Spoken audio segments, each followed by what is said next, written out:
હું આવી ગયો છું મહુવા માર્કેટિંગ યાર્ડમાં અને લાલ ડુંગળીની લાઈવ હરાજી થઈ રહી છે તો જોઈએ શું ભાવ આવે છે એની પહેલા ઇન્સ્ટાગ્રામ પેજને અને યુટ્યુબ ચેનલને સબસ્ક્રાઇબ કરી નાખજો.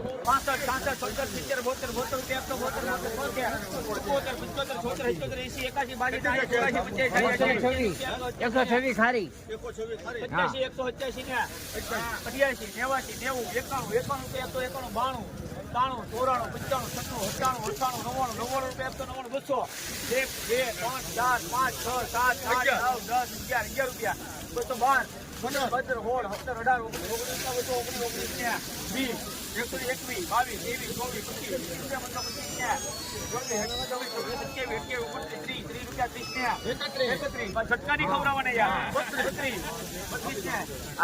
₹232 આવ્યો છે મિત્રો. આ માલની ક્વોલિટી જોઈ શકો છો, સુપર માલ છે, ગ્રેડિંગ કરેલો છે, ચમકવાળો માલ છે. ₹232 ભાવ જોવા મળી રહ્યા છે. આનો ફૂલ વિડીયો જોયો તો આપણી યુટ્યુબ ચેનલ છે મહુવા ઓનિયન રેટ, યુટ્યુબમાં સર્ચ કરો એટલે આવી જશે 17 થી 18 મિનિટનો વિડીયો.